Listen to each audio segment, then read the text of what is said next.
It is the little guy who may win in this situation. UAW members in Indiana have voted to close a GM parts plant that employed 650 workers. They decided to shut it down rather than take benefit and pay cuts. That's 650 jobs. They are gone forever, killed by union members. Let's bring in the man who brought us the story, Vincent Vernuccio from the Competitive Enterprise Institute.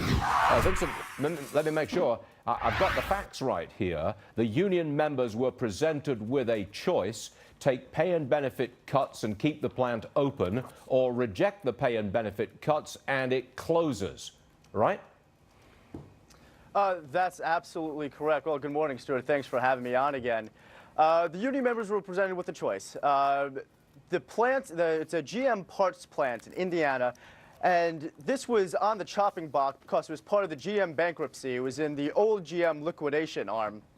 And the plant was scheduled to close next year. And J.D. Norman Industries came in and said, I'm going to buy this plant and I'm going to make it profitable. But the only way I can do that is to bring salaries down to the industry average. The typical competitive wage for the industry is about $14 to $15 an hour. So Norman Industries said, okay, this is what we're going to do. We're going to bring you down to $15.50 an hour. We're going to give you a $35,000 bonus for taking this pay cut. Or, and are you ready for this? Or you can transfer to other GM plants and keep your same salary. So what did the union do? Out of pure stubborn selfishness, the union said, no, just close the plant. So now the union members, they're going to get to transfer anyway, the exact same deal that Norman gave them to begin with. Keep their salaries, and you know who's hurt? It's the local economy. It's $1.8 million a year in property taxes. It's 650 jobs for what could have possibly been new workers. The Norman Industries was thinking of actually expanding, hiring more than 650. It could have been thousands of jobs for a state that has double-digit unemployment. Well, and hold on a second, Vincent. Greed. I get your point. I mean, it is frankly, it's a shocking story. Now tell me about, now the workers said, close it down.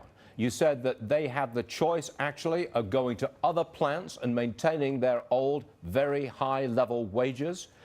They have that choice. Some of them will go to other places, correct? Right, that's what they could have done, and that's what they're going to be forced to do now. But some of them, basically but some of them will not transfer. They'll simply be laid off, and presumably they get all kinds of benefits, including a pension and health care, because they have been laid off from a shut-down plant. So the ones who are left behind, the ones who don't transfer, they've won, so to speak, as well. Well, they have, if they choose not to transfer. But the option that was on the table, and according to their contract, they have the right to transfer. So they would have had a right to transfer if the plant closed or if it stayed open.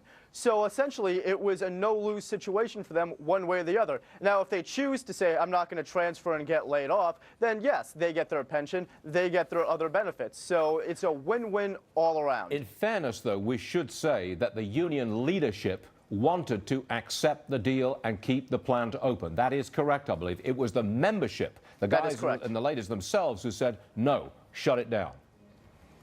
That is correct. But the thing you have to be careful about is, realistically, the international union, the head of the UAW, Bob King, has them speaking out of both sides of their mouth. They were, in all fairness, they were urging the membership to vote for the cuts in pay and take the bonus or take the transfer. However, Bob King, when he was elected, said, we got to go back and we got to take back all these concessions.